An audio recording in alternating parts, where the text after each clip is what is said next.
So the fireweed has started to produce its white fluff that comes off. Normally those are kind of a reddy colored. See, some of them are still on there. Normally these are kind of a red colored, but this late in the season it starts producing this fluff. So I'm going to gather that. There's a fair bit of it here. So I'm going to gather that. It's damp because it's been raining, but I'm going to harvest some of this. So now to harvest it, all I do is kind of put my hand in here and pull upward. And you can see, gather up a little pile of it.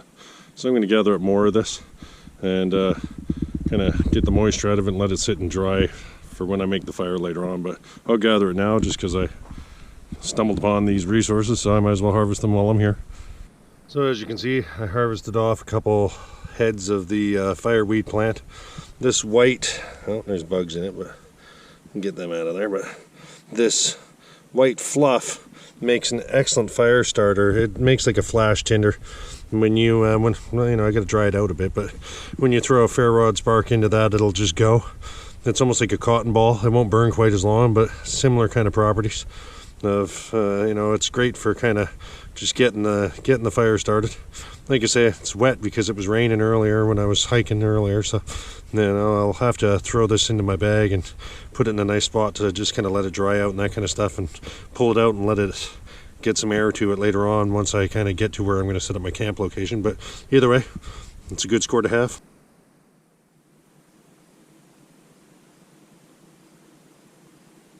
So I'll show you one of the fireweeds that hasn't fluffed out yet. So this entire plant, so as you can see, it's these little kind of stems, or I don't know what you call them, but that's where the fluff kind of pops out. It produces these nice little flowers on it. The one good part about this plant is the entire plant is edible. Now some parts are tougher than others, and it's definitely better to eat it when it's young. But you know, you pull the spine off of these leaves and you can boil off those leaves and they'll soften off. But really, one of the best parts about the fireweed plant is the inner pith. There's a, I don't want to really kill this plant, but if you harvest out the roots have a really nice taste to them. But the inner pith, you know what, I'll just snap it and show you. Here, let me kind of process this a little bit and set the camera up where it's still and I can show you the insides of this. Okay, so just kind of set the camera up on a better angle where I can show things. And then I just used my knife to kind of split open the stalk of it. Now the stalk is hard this time of year, so it's not really, you know, fit to eat. But the good part about this plant, the tasty part if you will, I'd say the most tasty part, other than the young leaves when they're still red when they're young, is, I mean, I'm just getting out my knife here, hold on. So this inner pith that's of the plant is soft, and you can kind of harvest that out. I'll just take a little piece. You can harvest this out, but that inner pith is tasty. It has almost like a cucumber flavor to it.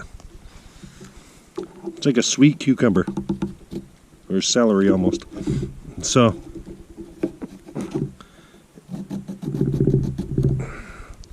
like I say, there's not a huge pile of work to harvesting it out. And this is a small plant, but this really is the tastiest part of this plant.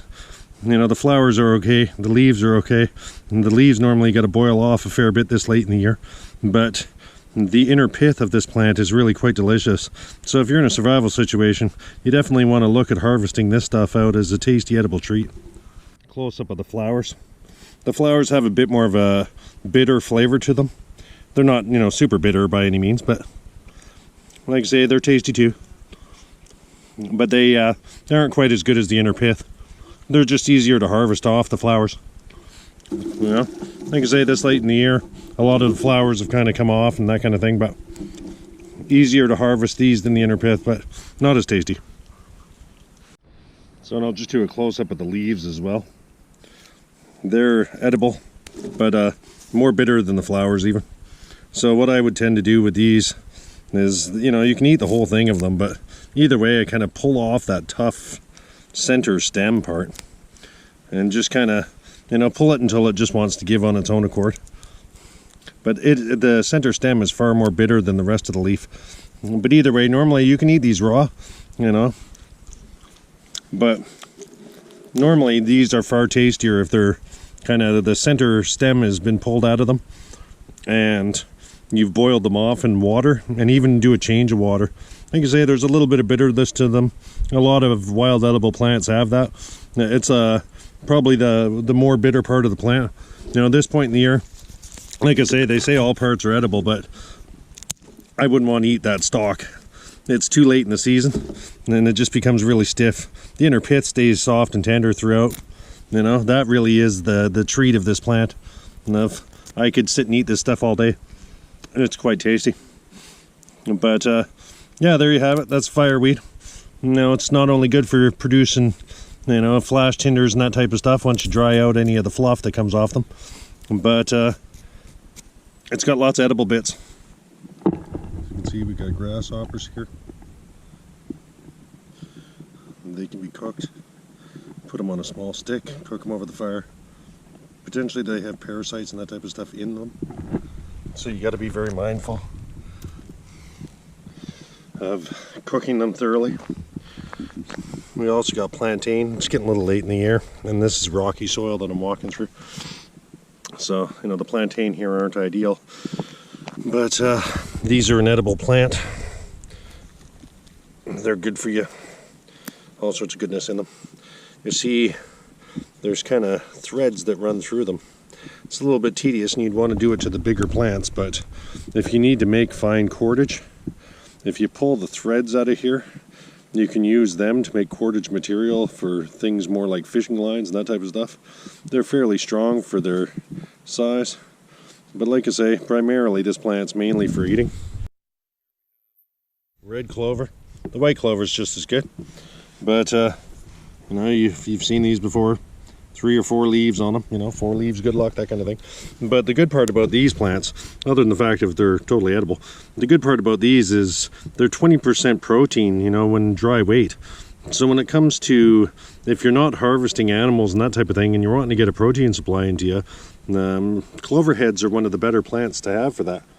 Like I say, I know it's getting a little late in the year, but they're abundant, readily available almost anywhere in the world. You can see some of them are starting to go now. And they're getting the darker colors to them and starting to give. We're getting later in the season, but definitely a good trail nibble, if you will. Give you that protein boost you need. My preferred trail nibbles, blackberries. We're definitely starting to get into the season of these now. You know, these are only small ones, but definitely tasty. One of the things that most people don't know about blackberries, it's not just the berries that are edible. You know, all year long, blackberries are fairly easily identified by their spiky bits and that type of stuff. But the leaves themselves, they've got a center spine that runs down the leaves, and they have spikes on those. You definitely don't want to eat those. But if you cut the center stem out and you take just the leaves, they're a tasty nibble as well. No, they're not that bitter at all. And when you boil them up, they've got almost a spinach kind of texture and flavor to them, and definitely easily added calories to your diet. And one of the good parts is, because these plants don't totally die off in the wintertime, they just kind of don't produce the berries and stuff, it's a good edible harvest all year long. We kind of entered into an area where it opened up. I think there was a labor camp that was here at one point in time, but you know, they look like barren areas that don't produce much. But like I say, this is where I'm finding the vast majority of the food that I've been pointing out. Like I say, the clover here, got the blackberry bushes and that type of stuff there. They're not huge piles of them, but when you look at an area across this kind of field here, there's lots of plantain, there's blackberries, there's lots of little edible treats. You know, things like the grasshoppers and that, and you get a little more tedious to gather, but to give you proteins and fats and those types of things. But you can see, for an area that looks like it's relatively non-productive, there's actually a lot of food being produced here. So I'm gonna head back out to one of my favorite spots that I like to go to. Like I say, I just wanted to do a little scout earlier and kind of check out terrain I haven't been into too much. And but I do like this location. The area I'm in is fairly mountainous, and when you want to do a lot of examples of setting up on flat earth, you know, I could go up into the mountains more. They're all around me, but all you're going to see is hammock video after hammock video because the land's just not suitable to do flat terrain.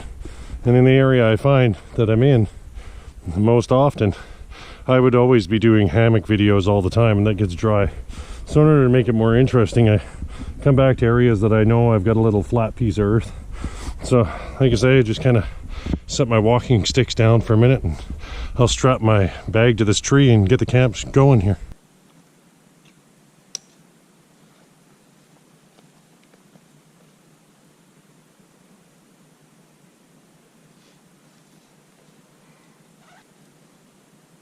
So this is a 6 to 8 foot hank of rope with an eye tied in the end, or a loop tied in the end.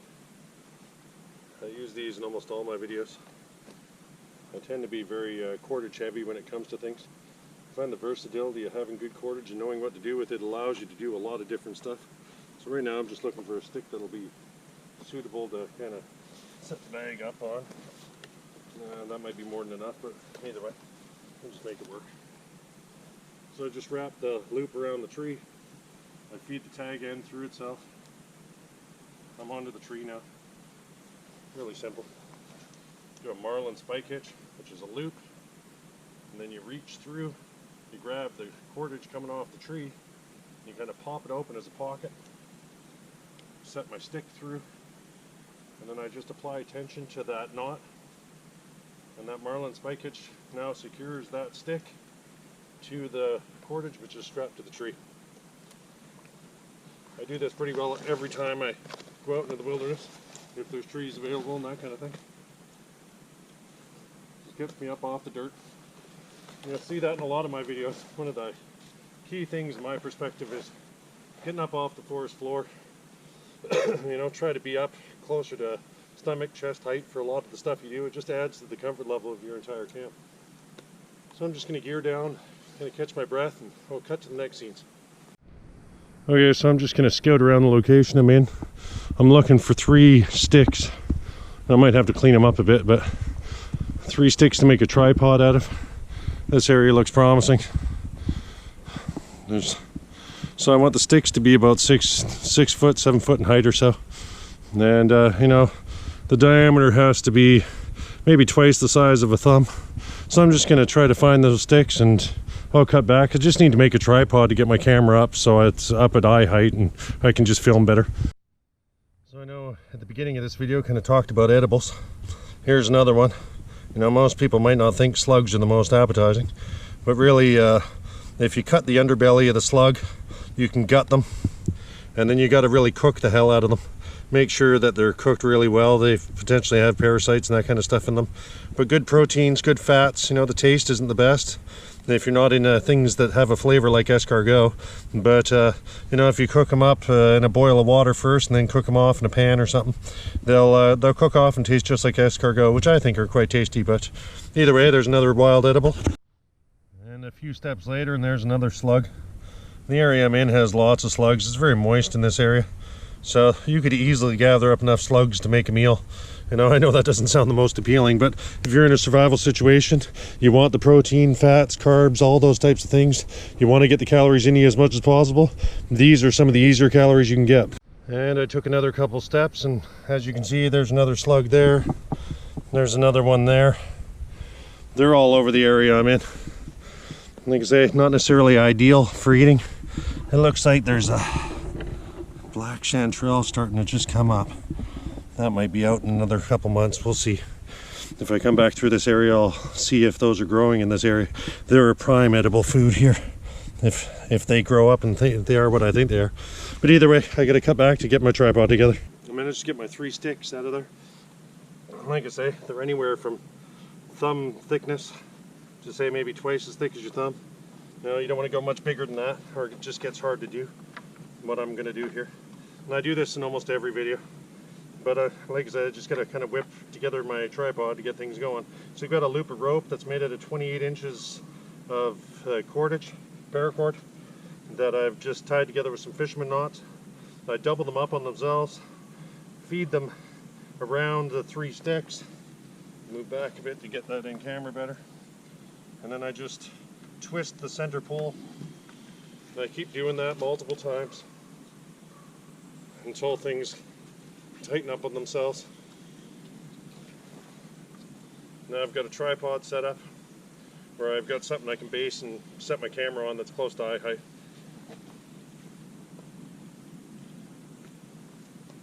So like I say, I've got my camera up on the tripod now.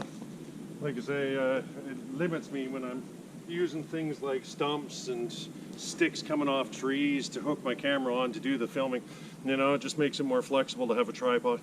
So I tend to just kind of whip one together, whether I record it every time or not. I whip one together in the background just to make sure I've got something to get the camera up so it's eye height to me. No, I just think it makes for better footage.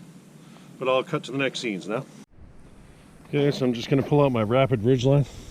So I've shown that in previous videos in full detail. I won't go through all of that now, but I'll throw up a ridgeline between the trees and kind of get ready to start strapping things to it.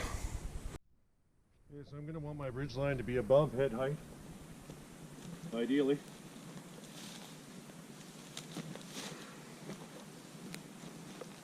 I'm expecting rain to be coming over the next day or two. In fact, I already had some earlier today, and I was looking at the forecast where they said that there was definitely more coming, so I'm just going to hook that on that side, run this off to another tree across the way.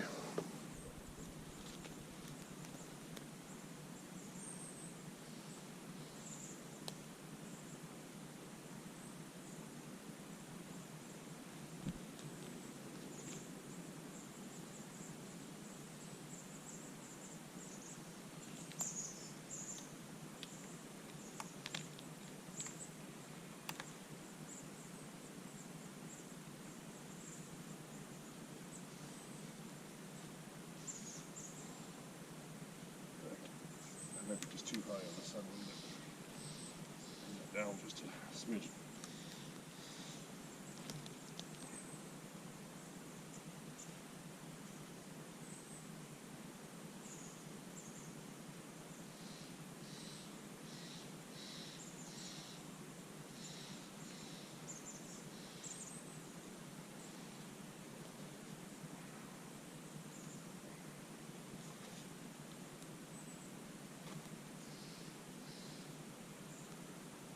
Make sure my toggle's set and locked so it's not going anywhere. Ridge line's up. And for those that have never seen the rapid ridge line in previous videos, I've got a prusik loop with a toggle on it that hooks through another prusik loop that wraps around the tree. That just gives me a rapid way to kind of cinch onto the tree, and I can apply tension by shifting this prusik that way. As I move down the line, I've already got pre-installed prusik loops to hook my tarp on. I've got one there, and I've got a second one here. I'll have to adjust those obviously, but and then I've got the exact same design happening down on the other end. I've got the prusik loop that holds on to a toggle that feeds through another prusik loop, and it is tied off to the line. And that way I can adjust either the prusik loop here or the prusik loop with the loop on it. So either the one with the toggle or the one with the loop, so I can apply tension. And the slack line, the surplus, just sits off and hangs off to the side. And that way it's kind of out of the way. Just a rapid way to put up ridge lines without having to really tie any knots. So I'm just going to use one of the prusiks on my ridge line temporarily. Now what I'm going to do is I'm going to take it and kind of pinch it, bring it through like that, and I'm going to stick a stick through that. And this is not going to be permanent. I'm just leaving this on here because I want to hang my bag, or I want to hang my jacket up off this rather than have it sit on top of my bag, and that way I can get in and out and get stuff out of my bag easier. So it was as simple as just putting the stick through. I take my jacket, just hang it on there. Now I've got a place to put my jacket where it's up out of the dirt. I might actually put on another prusik and just leave this, but one way or the other, I just needed to get easier access to my bag without having the jacket be in the way. Like I say, it just gives me somewhere to get up off the dirt. Again, this time I'm going to use my 10 foot by 10 foot or 3 meter by 3 meter AquaQuest tarp. I gotta grab my tent pegs. I'll cut back. I just need my tent pegs and my tarp. Okay, so I've got my tarp and my tent pegs now. I'll just set those aside for a second. And I want to take my tarp and I want to set it out flat in this area and try to line it up underneath this ridge line to the best I can.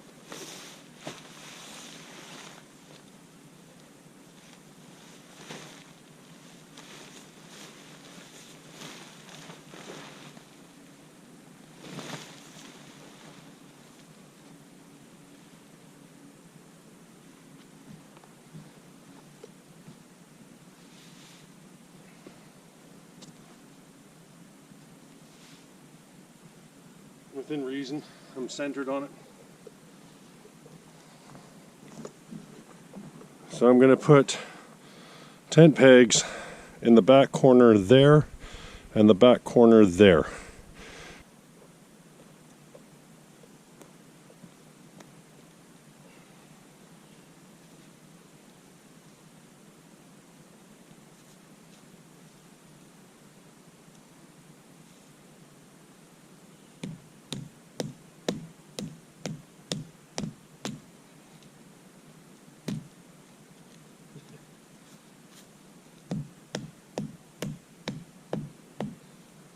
Even the rocks in the rainforest fall apart.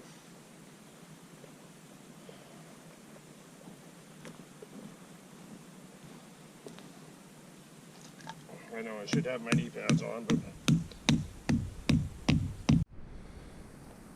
So now when it comes to putting the tent pegs in for this side, the corners right here, there's a step of one tie out right here, and then the halfway point is back here, and then there's a step of one tie out here, and the halfway point for it is over there.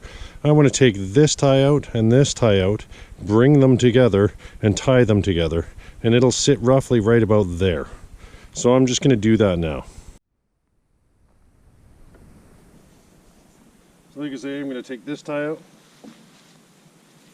and I'm going to take this tie out. I want to bring those together. I want to feed the tent peg right through both of them.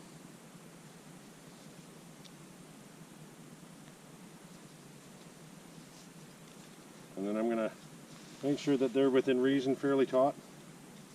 There can be a little bit of slack here, but not too much.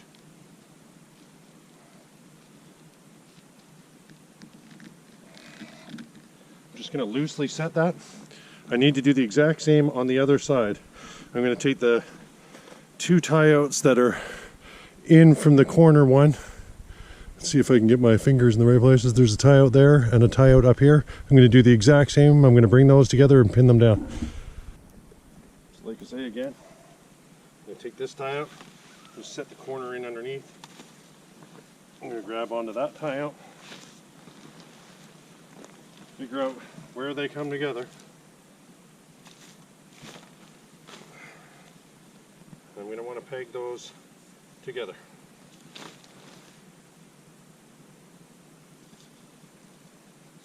And this is one of the reasons why I made that one loose on the other side, was because I can see I'm a little tight.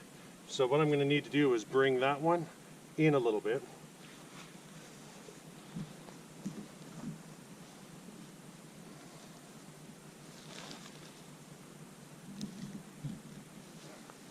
I'll keep just kind of loose setting it until I get it to the position that I feel is where I want it to be. And we're getting close now.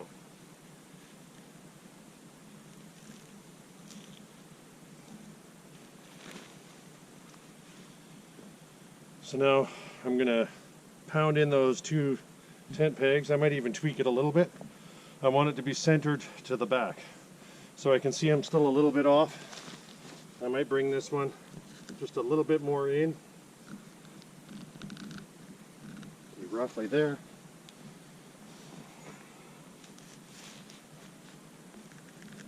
roughly there. Looks more centered. That should be okay. I'm going to pound those 2 tent pegs in now.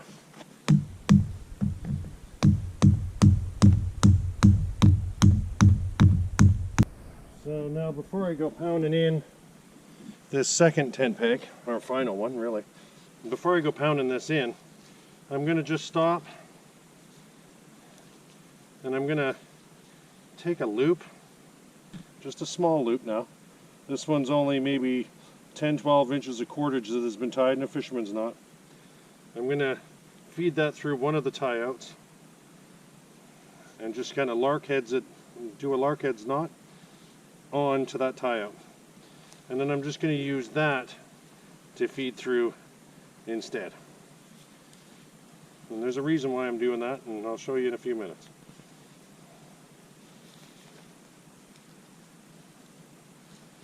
So now I want to make sure that's nice and tight, everything's nice and kind of locked in place, and then I'll just hammer this into position.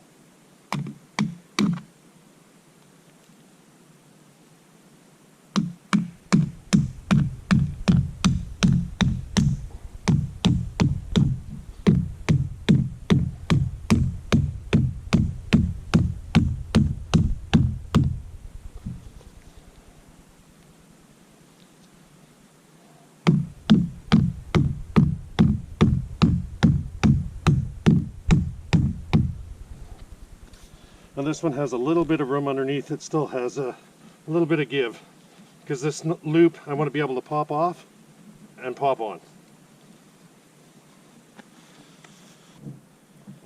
So one of the reasons why I put this little extra loop on there, and it really could even be a carabiner or even a smaller loop. It doesn't need to be the size it is. It's actually a little bit too big, but that's fine. But it allows me to kind of open things up and step inside. So I've got a center tie out on my tarp, and this center tie out has a prusik loop tied right onto the guy line. So the thinking really is I want to slide that prusik up a bit where it's going to line up with the prusik on the ridge line above. And in fact, I just got to grab a small stick. And just like the knot I showed where I used the lark's head to hook the stick on to put my jacket up, I'm going to do the exact same lark's head here.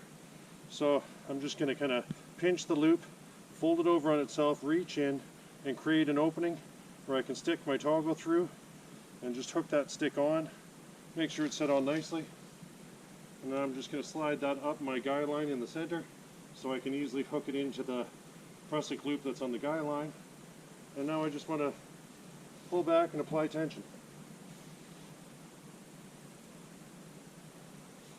And the air pressure has to kind of do what it does.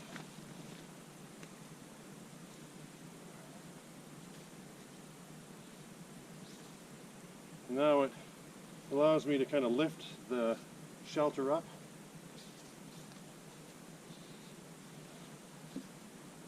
I'll just set the drip line to the back. And now as you can see, the shelter's kind of pulled up in the middle where I could have used one of my walking sticks and gone in and shuffled in and set it in here, but then I've got a walking stick inside the shelter that kind of gets in the way.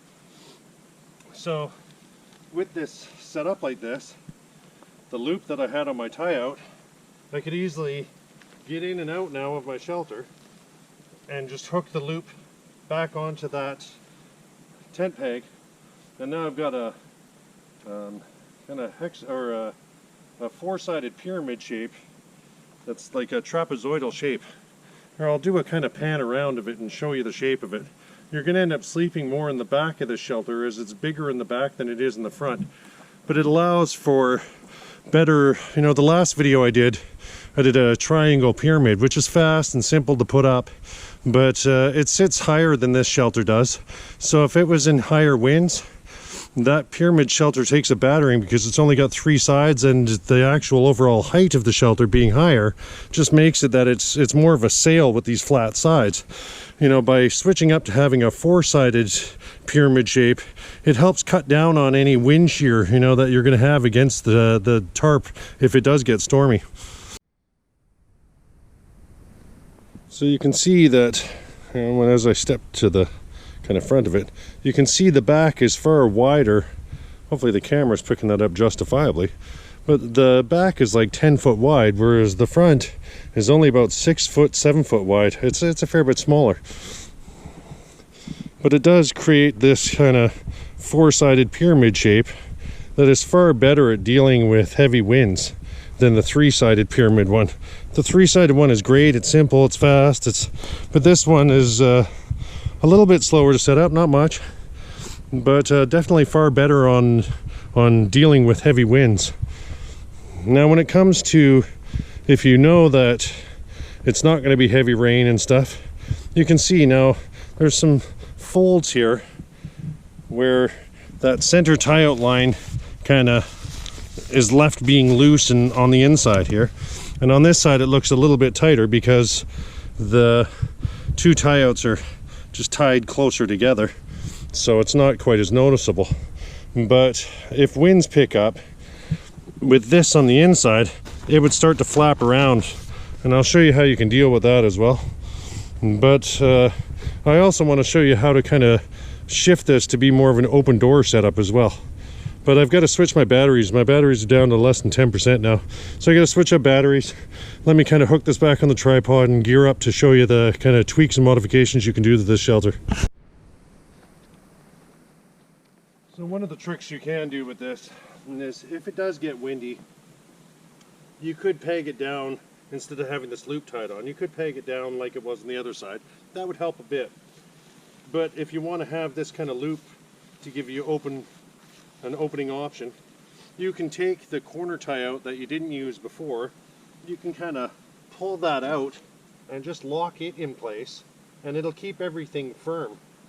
I'll just kind of set a stone there because I don't plan on doing it, but it would keep everything firm, and that way if the winds picked up and started getting really heavy, you're not going to have it flapping all night long and keeping you awake. I don't plan on doing that because it's a calm, still day, and the rains have just been on and off today. So I'm not really too worried about it. But I'll show you one of the other tricks, and you could do the exact same thing I've done here. You could do that over on the side.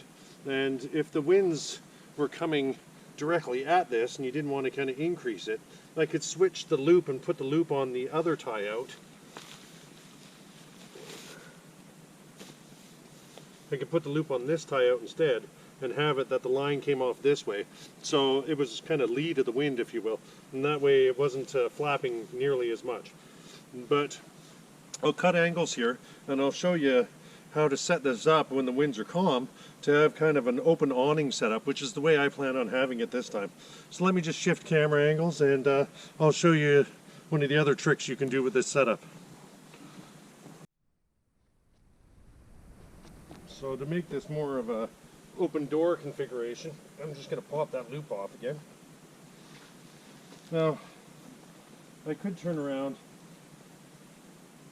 and if the camera's catching this, alright.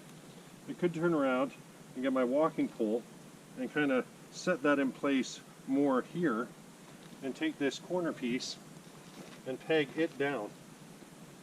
And it makes it that I can get in and out through this entrance and creates a fair bit more space. So let me just grab my walking pole and stuff. I'll shift the camera angles and I'll show you exactly what I mean. I'll set this up in kind of the open awning position.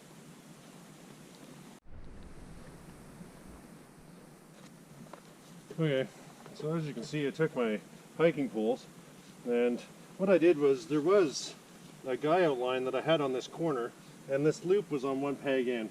I just switched it and put the guy out on the one peg, or the one tie out in, and took the loop off. I simply wrapped the guy lines around my walking pole, went out to the ground where I've got the prusik loop hooked onto the tent pegs.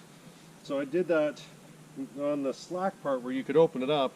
I did that to kind of create an entranceway now, and the thinking really will be, now I've just got this one corner here where I'll just peg this down and everything will just be kind of locked in an open position now. So I'll just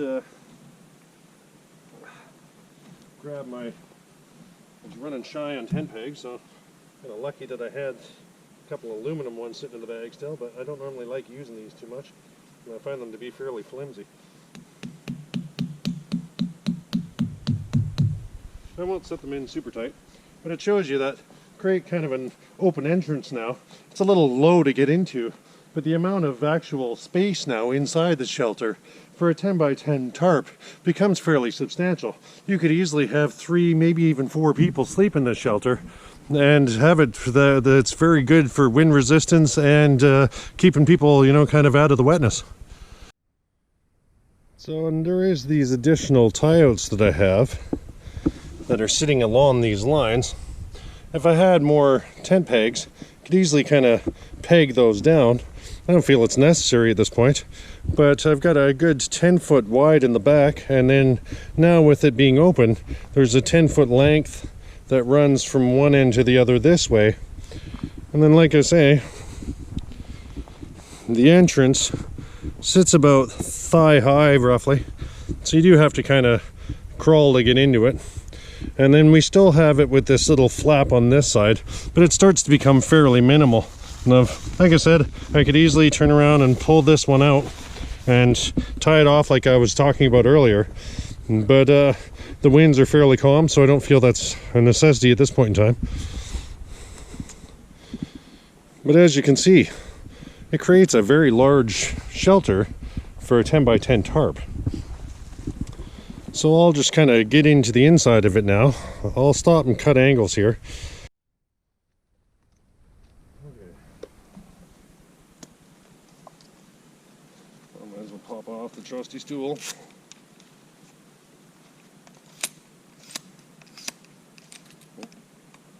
That's all good. What the heck, man?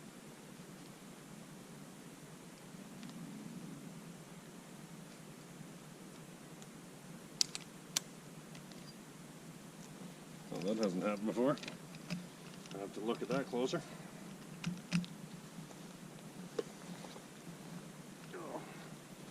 Like I say, just put the knee pads on. So I've really been debating on switching up to a heavier grade knee pad. These ones are just velcroed on in place, and as they've gotten older through time, then the velcro has started to give. So I ended up having to kind of twist them on themselves just to make sure the velcro holds better, which is unfortunate, but I'd like to switch up to something a little more industrial. So if there's any ideas of kind of better knee pads that I should look at getting, I haven't really looked into that stuff, just leave a comment on the video if you could, and maybe I'll take it to heart and get myself some better quality knee pads. So I'll just grab the camera and I'll crawl in there. Alright, well, this is the part where I can't hide my age. Oh. So it's not really that hard to get in here at all. I'm just being a drama king about it. But let me just kind of get in here a bit.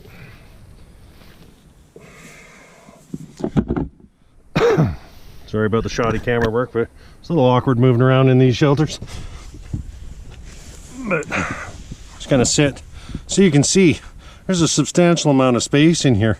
I could easily turn around and take that guy line point that is loose here and hook that on the outside just by reaching underneath the shelter, but definitely creates a usable amount of space for sure. You know, this shelter has a small entrance, so unless the wind's blowing directly in through that opening, you don't really have to worry about having too much, you know, wind and rain getting in on you. And it's really quite large in here. Now I'll see if I can set the camera up on the outside while I sit in here and just show you how big I am in comparison to the amount of space that's in here. Alright, well, hopefully the camera's going to be able to see this okay. I know it's not the most elegant camera footage, but you can see. I'll shift back in the shelter a bit. So you can see, I reach out, my arms fully extended. I get a 6 foot width and reach, easily able to do so. You know, when it comes to, I'm 6 foot tall. When it comes to laying down in here, I've still got a half decent amount of room behind my head, and yet my feet aren't even near the entrance yet. I've still got multiple feet before I'm going to reach that. So this shelter is definitely amply big enough to put 2, potentially 3 people packed in here. Normally, like I say, this shelter is more designed to sleep this way in it. You know, there's definitely enough room for that with ease. But having this open awning not only allows you to sleep with people sleeping this way, it also allows people to sleep that way. So you could easily fit in 2 people with bags and gear, no problem in here.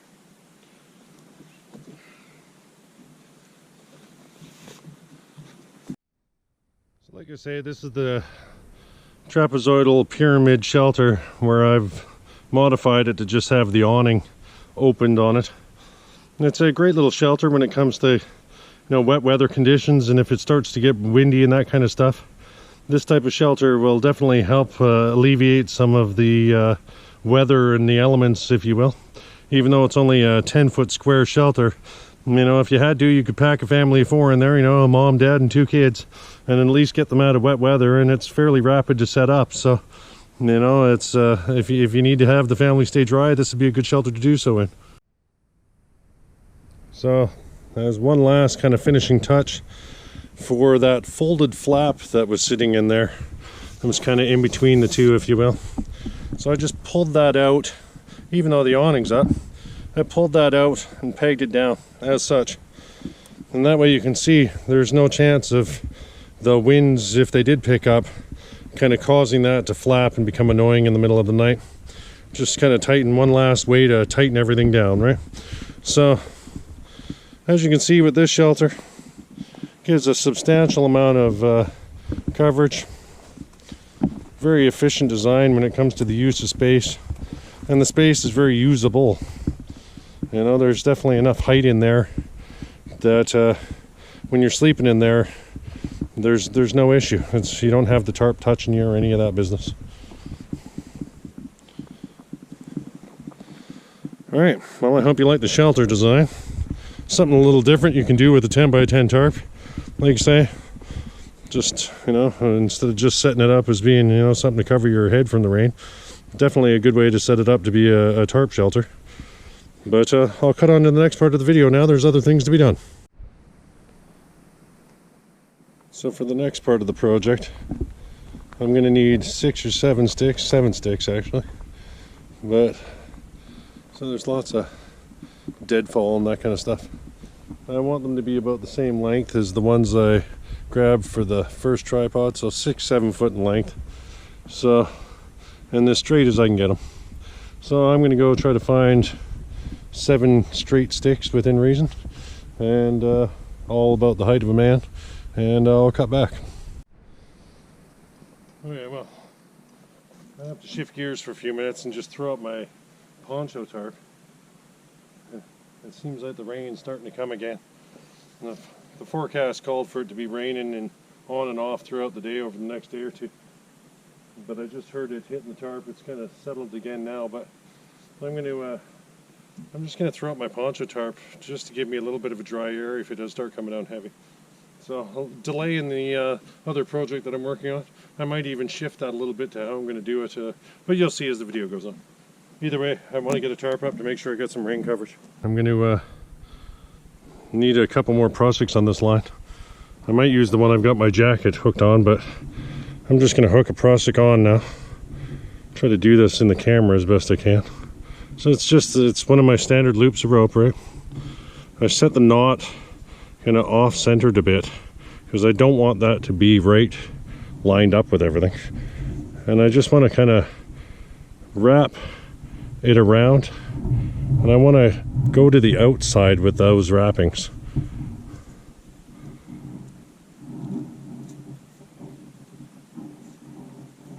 So I know I'm making a fuddled mess of it, but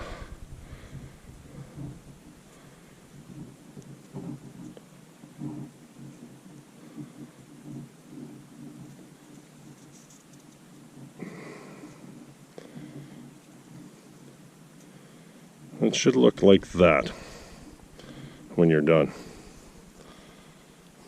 Hopefully the camera caught that okay. So I'll try to show this prusik again.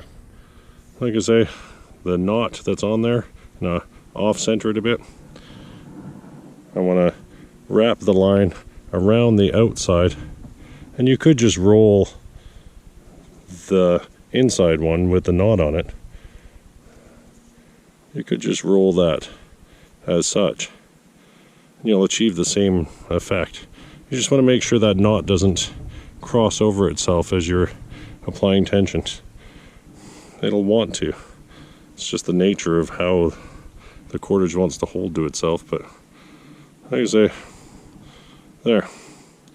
You can see the loops to the center now, and all the wraps are wrapping outwards, and they all just lay flat with each other. If it doesn't look like it's laying flat, then you've got to kind of tweak them to straighten it out so that it is. Either that or your prusik won't hold that well.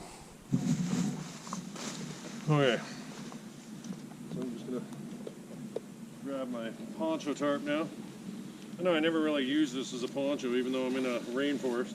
I always end up using it as a tarp, but it's just the nature of things.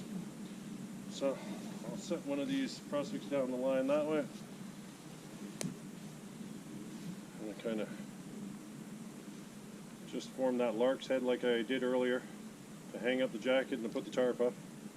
Just going to put a toggle on the prusik that's on the ridge line. I'm going to feed that through a little loop that I've got connected to the corner tie out on my poncho tarp. That way that one's on.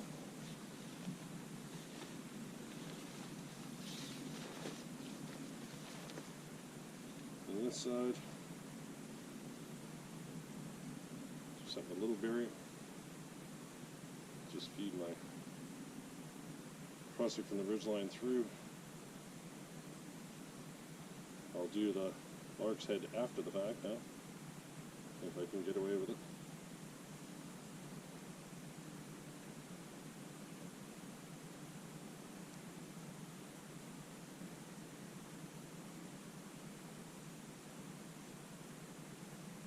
So you can just see before or after. Doesn't matter one way or the other. Just going to slide my jacket and stuff closer to the tree. Slide this closer to the tree. That lines up good. Okay, so I staked out the two back points on the poncho tarp, and then I just used some sticks right on the tie-out points, the loops. I just kind of hooked the sticks, the top of the sticks, onto the tie-out loops that are on there, just so that the sticks would kind of be on nice and firm, and then just ran them out to pegs in the ground. And they've got the same prusik loops that I put on all my guy lines, so I can just adjust my guy lines with ease. And as you can see, gives me a covered area where if it does start pissing rain out here, that at least I've got some sort of cover. So I'll move on to the next part of the project now. Okay, so I've got 7 sticks now that are about 6 foot in length. You know, you want straight sticks as much as you can possibly get, but nature's idea of what straight is as opposed to man's idea of what straight is two different things. So I found ones that were, you know, the best I could find in the location I'm in. Now the thinking really is I'm going to take 2 bundles of 3, so 6 of them, and I'm going to create 2 tripods as I did earlier in the video, just exact same way. So I'm going to put together 2 tripods, and I'll cut back when they're just kind of fast lashed together. Just kind of fast lashed together 2 more tripods. I got tripods all over my camp now, but I use them for a ton of different things. So the thinking really will be, I'm not going to position them exactly where they are, but the thinking will be, I'll be able to create a cross stick, and I'll set in a cross stick, and I'm going to position this over that way more, and then I'm going to do things with this. So let me just kind of set it up in the place I want it to be. And then I'll kind of move on to the next step of why exactly I put this together. Okay, so I put the 2 tripods, you know, within reason where I want them to be. I might end up having to move where my jacket is hanging just because it's tight now to what I'm trying to achieve here. But I'll do the next step and kind of do a close-up of exactly what I'm doing here so you can see why I've put this thing together to begin with. So people that have watched previous videos of mine know that I normally like to carry a lot of loops of rope. They're, in my perspective, one of the more useful things you can have when you're out in the woods. I just had a Canadian jam knot that I used to kind of keep them all bound together, but in essence they're just, 28 inches in length that were cut, and I tie fisherman's knots into them, and they're just pre-made. I recommend having 20, 30, 40 of these all just sitting pre-made, before you even come into the field, and then just having them with you. They really can do a lot of different things. So one of the reasons why I put these two tripods together, which are made out of two of these loops, is to turn around, and I'll just take one of them at a time here. If I turn around and take a single one of my loops, I wrap it around and just feed it through itself, it gives me an area on this stick now that I can kind of hitch onto. So I'll just use my water bottle as an example. Just 2 seconds. Just grab my water bottle. So one of the things, like I've shown a few times in this video already today, is to do the Lark's head knot on these loops, where you just kind of set it on itself, you reach through, and just kind of create this loop where you can then set a toggle onto. So by doing that, what that allows now is for me to hang things from that point. So I'm going to take my water bottle, I'll change angles. I'm going to show you a nifty little thing you can do with a water bottle. So let me shift angles and we'll carry on. So with this water bottle, I'm lucky enough it's just got a loop that I can feed through and kind of set it onto itself, and I've got a loop. It's easy enough. But if I didn't have that, these loops have a nice little secret surprise, if you will. See, if you take these fisherman's knots, you kind of open them, because if you just pull them apart, they're really just two overhand knots. So if you didn't have it where you could loop onto there, you can set, so that fisherman's knot, like I said, I just loosen it. If I set that onto the water bottle and then apply tension again, I can cinch onto that water bottle, and it gives me a way to hold on to it. You can do that with just about any container using these loops.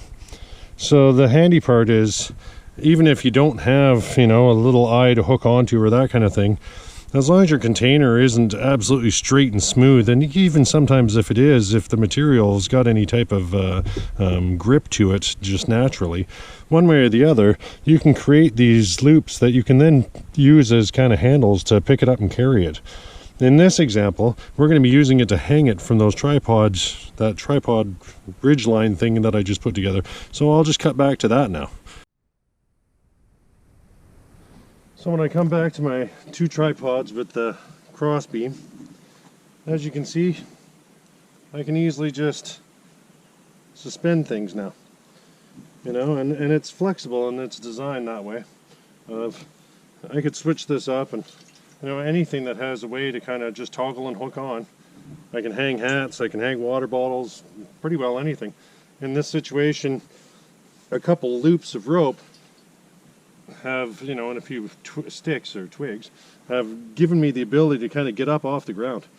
And the reason why I kind of built this to show it this way, I'm in an area where there's lots of trees. I could have easily just turned around and put up a ridge line between two trees, but the ridge line would have had sag in the middle of it.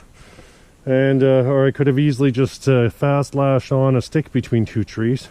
But you're not always in a situation where you're going to end up having trees that are close together and lots of them. Sometimes you're in environments where small sticks and small trees, or this type of stuff is all you have available to you. So I just wanted to kind of show this to you as a way that you can get up off the ground, even not having to rely on the larger trees around you. And like I say, I'll throw a couple of these loops on here just so I can hang a few different items. And when it comes to this water bottle, like I say, these loops are handy in that regard of, if you didn't have a handle on your water bottle, you do now. And I know with this, with the clean canteens, it's got the hole in the top. But there's a lot of water bottles that don't have that. I've used this method on all sorts of different water bottles and, you know, liquid containers, if you will, in the past. And it always seems to work well and gives it a way that you can have a handle to it. So, you know, it's a simple little thing, but when it comes to making your life, you know, better when you're out in the woods and kind of getting you up off the dirt and that type of stuff, hopefully you'll find use for these types of things for yourself when you're moving forward. There's another project I want to show, but yeah, I'll throw a couple more of these loops on, just kind of hang a few items so it's seen as the example, if you will. And then I'll move on to the next project I want to kind of do as I'm getting ready to move into fire and that type of stuff. I've still got to put my ground sheet and sleeping bag and throw that into the tent, but I really want to focus on more of doing these types of little side projects when I put together my videos, and less on, oh, here's me putting a sleeping bag on the ground. You know, that stuff's boring. This stuff to me serves good purpose when you're out in the field. And now you can start to see why I like to have a lot of these little loops. I can use them to make beds, I can use them to make these type of configurations, you know, handles for water bottles. You'll see me in videos using loops to fast lash cross beams between trees and all sorts of things. These loops definitely do serve a purpose. I recommend having them in your bag, and the more the merrier, really. If you could have 30 or 40 of them, if you become proficient at using them, they can become very handy in your bushcraft.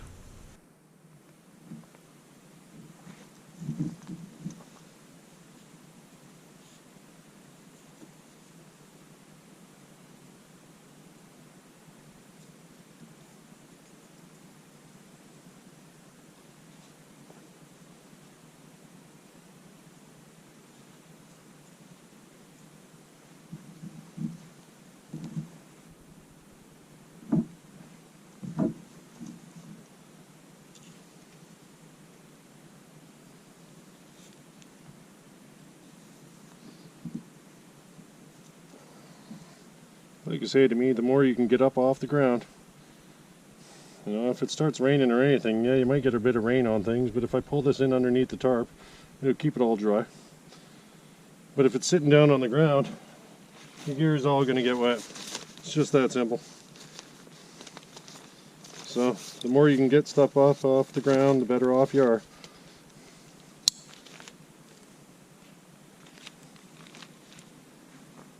So you can see it can hang just about anything. So there's a couple small diameter fallen trees that are sitting here.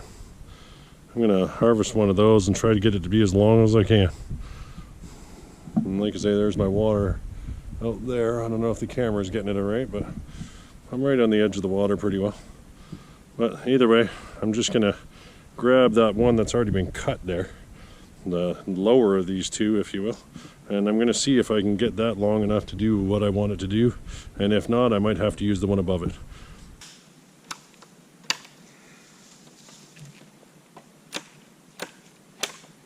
I really try to not harvest living things as much as possible. You know, dead wood's always good. You know, you're not really damaging the ecosystem at all. And this tree had a little bit of life left in it, but it was pretty well on its way out. There was a green bit here and there, but nothing significant. Another 6 months from now and this would be totally dead. So I don't feel too bad about taking it. I always try to resist taking any type of living material as much as possible. You know, even when it comes to food and stuff. If you're going to harvest things, try to eat it. You know, don't waste any of the resources. It takes a long time for nature to reproduce these things, you know. You come out into the woods and you see all this stuff and it's like, oh, nature's so abundant, blah, blah, blah. It took years and years and years for all this stuff to kind of come together and build and get to the point it's at. If you come in and just start harvesting like a maniac, you know, it'll take another 50 years to recover after that. Try to minimize that as much as possible. You know, I'm not one to tell people what to do, but in my mind, it's the right thing to do. So I'm just going to make sure that this is long enough now at this point in time to do what I want it to do. So I'm just going to check that and then I'll cut back to the next scenes. And like I say, people that have watched lots of my videos in the past know that I also like to carry, I carry lots of cordage. I also like to carry these 6 to 8 foot lengths of cordage, where I just keep them as small hanks. Gotta figure out how to make it that it doesn't knot at the end, but you know, try to make it quick release. But it's got a loop on the one end and just raw line. Sometimes I have a loop on that end. But I'm going to use that in this next little project I got here. Okay, so exactly the same way I hang my backpack, I'm going to do this same project. So I'm just going to loop around, feed the tag end through the loop. I'm going to do a Marlin spike hitch. Open it up, set in my toggle, close it. Now, with this piece of wood that I've got, I'm just going to hook a loop on the end of that, and I'm going to feed that loop around the toggle to keep it up off the ground. I'm going to do the same on the other tree.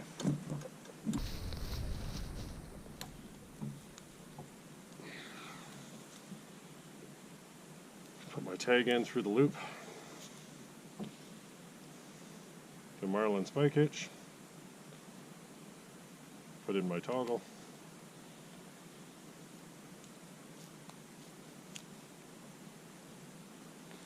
Just grab a loop.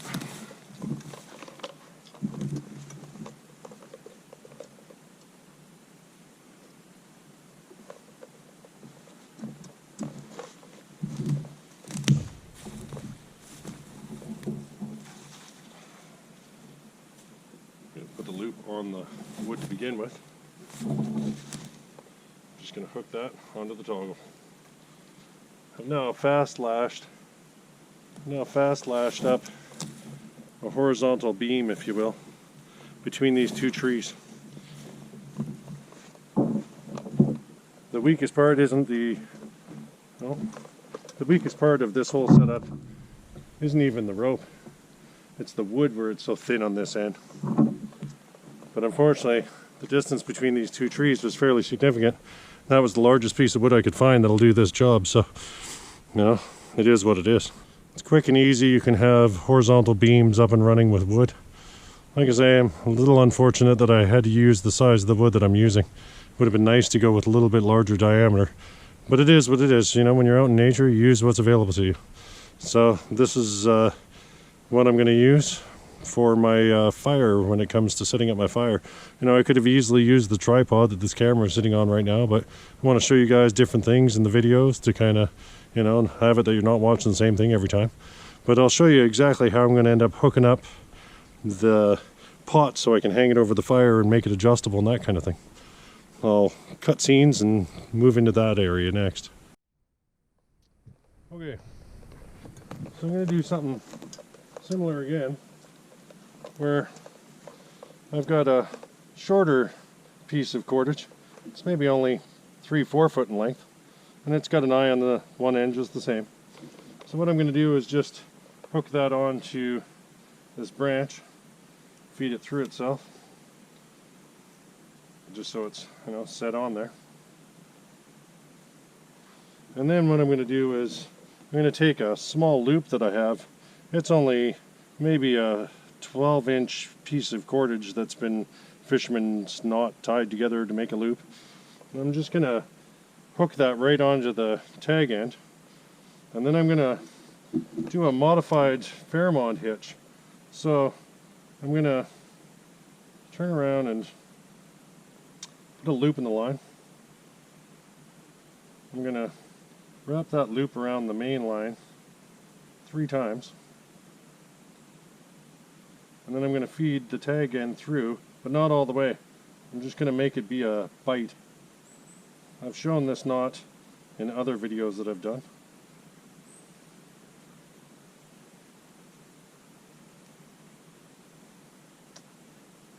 There we go. So now what this will allow is I can adjust this modified Fairmont hitch to raise and lower the pot on the fire. So just by adjusting this knot, it allows me to lift and lower by about 6 or 8 inches or so. I might even try to have the tag be as small as possible to maximize the amount, or even switch up to a larger piece. But I'm going to hang my grill off of this, so really this is going to be to raise and lower my grill in or out of the fire.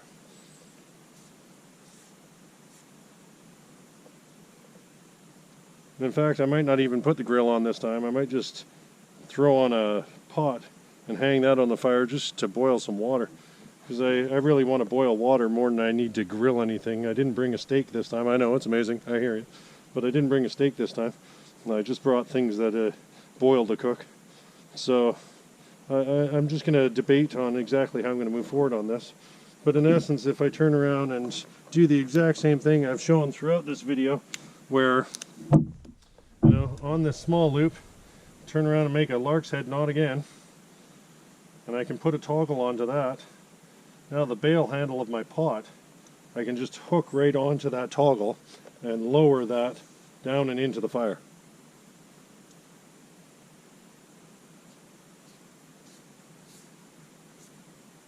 And I'll have the ability to raise and lower and move left to right over the fire. I just won't have the ability to move it forward and back. And the only way I could do that is have it that there was something in between where this horizontal beam is attached to the trees to kind of force it out further from the tree. That's the only way I can kind of control the front and back. And really the only thing I could do in that regard simply would just be to put logs in between and let gravity, let the friction and the weight of the crossbeam kind of press that log against, but that's not the most stable. But if I wanted to kind of cover every possible variant that I would achieve when I'm using a tripod over a fire, of being able to raise and lower things, being able to move them left and right and front and back, to have absolute control over where my cooking vessel, whether it be the grill or the pot or anything, is sitting over that fire, I would probably have to do those types of things against the tree with logs and that kind of stuff. But I'm just going to debate off camera. I'm going to debate on whether I'm going to switch this up to a slightly larger or longer. I think I'm going to switch this up to a longer hank of rope so that I can have it go right down and get near to the fire. So either way, I'm going to do exactly as I've done here. This piece of cordage was just a little too small given the height I've done this horizontal beam. But I'll flip that out and cut back and start to get ready to move on to the fire.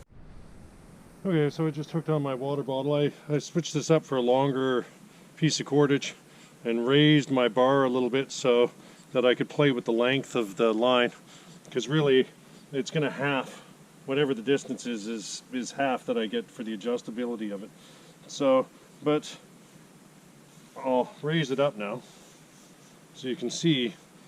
So now I'm up about 1.5 feet, 2 feet away from the fire, and I can lower it right down and set it right into the fire.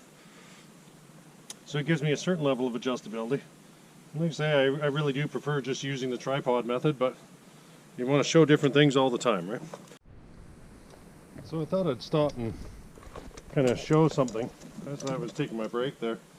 If you didn't want to use that modified Fairmont hitch, and you want to just use something simpler, you could easily turn around and have it where the cordage is going through just the same.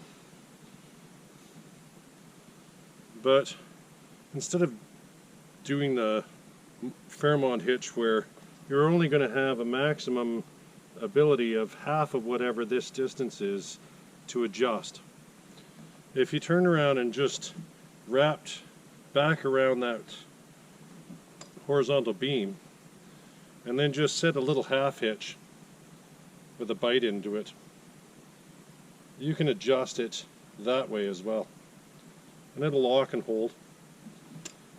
And I can have it at, you know, a more flexible amount of height and use a simpler knot. It all depends on how you want to go about things, really. So all I have to do really now is turn around and pull that to whatever height I want. I could wrap it around this piece of wood multiple times, but if I just do a little half hitch at the end of it to make sure that it's kind of set and bites into itself. It's enough that it'll hold the weight of that. So earlier today I harvested this fireweed and it was soaking wet when I harvested it. I've had it sitting out and tried to let it get air to it all through the day. I just had it sitting aside on the side of the camp, and it's still really moist. So this is a good fire starter, but because it's so wet, I don't know if I'm even going to use it. But either way, I did manage to harvest a little bit of birch when we were, birch bark, when I was walking around and hiking and, that kind of stuff. And then when I was gathering some wood from over there, for the sticks and stuff to make the tripods, there was a cedar tree that was dead and fallen. So I harvested a few of the pieces of the cedar bark off of it.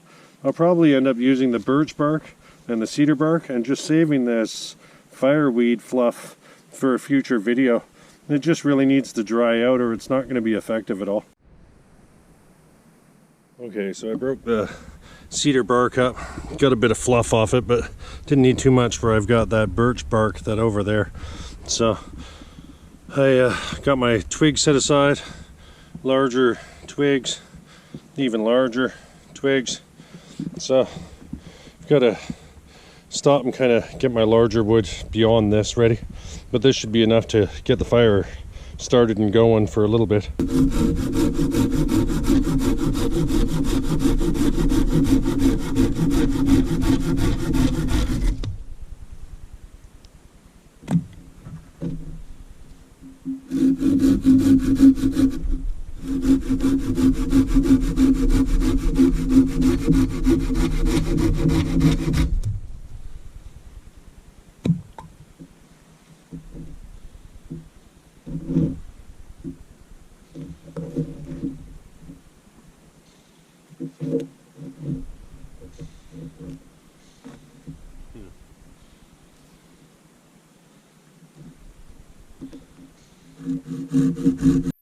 I'm going to take a small piece of this birch bark, not nearly all of it, and I'm just going to start scraping it.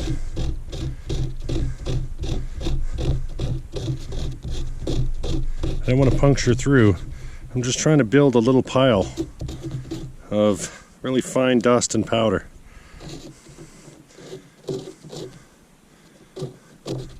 Hopefully I'm catching this on the camera justifiably. Really just fine shavings, powder, little curls, stuff that when I throw a ferro rod spark into this, it's going to really just catch real easily.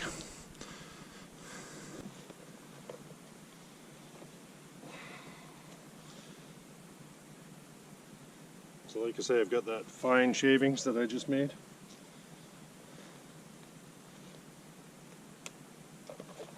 Going to get out my ferro rod, which I tend to just keep strapped with a bit of tarred bank line to my knife, and then I use the back of my saw blade to throw the sparks.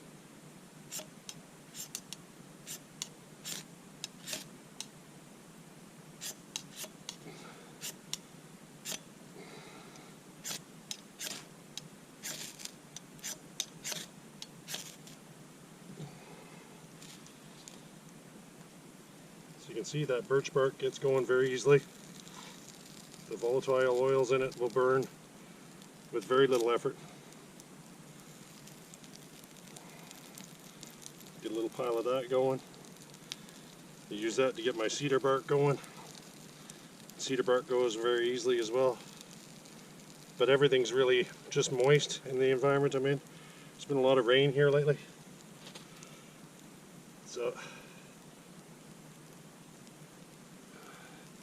you can see the white smoke. It's the moisture will just draw right out of it.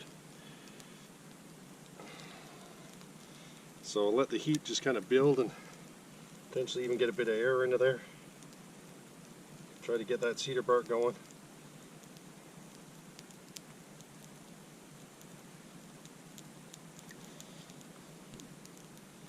I don't don't really want to play with it too much at this point in time. Just let it do what it does.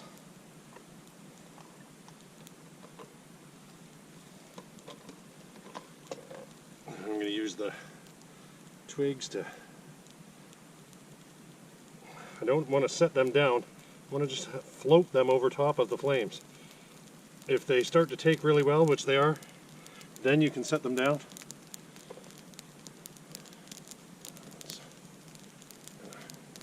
Set it up a bit. So the small twigs seem to go easily. Move up to my larger twigs now.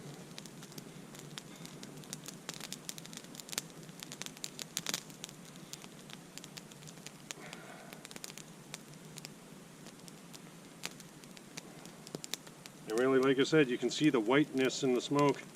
It takes a minute or two for that the heat to dry out any moisture that's in these sticks.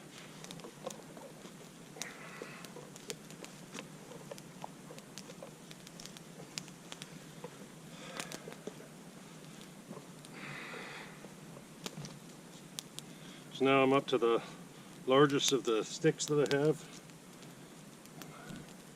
Because the flame is pushing out past the top, I know I can safely add on these larger sticks without it being a worry. If I saw that the flame wasn't pushing through the top, I'd wait until it was. But really, I wanted these larger sticks have moisture in them as well. Everything does, right? So I really want to try to drive that moisture out of them as fast as I can, because they're the last step before I move up to my full fuel woods. So if I can dry these out and get it that they're burning well, you know, the fire is lit and there's no issues. If I can't, I could easily go back to square one and have to get more tinder going and all that stuff. So I want to try to avoid that as much as possible. So even though it seems eager to put on this much wood at one time, it's really just trying to establish the fire right from the early ons and to just dry everything out as fast as possible. Once the heat started to build into the bed of it, the larger fuel wood will just take and go. I'm not too worried about those. It's just making sure it's got a good strong base to burn that fuel wood to begin with. So this is my Toke's 700 milliliter bush pot, if you will. I just put some water into it, enough to boil off what I need. But as you can see, it's got a bail handle into it and handles on the side. So I'm just going to hang this over the fire. So I had it just wrapped up to kind of keep it away from the open flame. And all I'm going to do now is just hook that toggle right onto the bail handle. It's kind of on there now. Make sure it's sitting nice and square. I'll just release my half hitch. And I'm just going to want to lower this down and into the fire.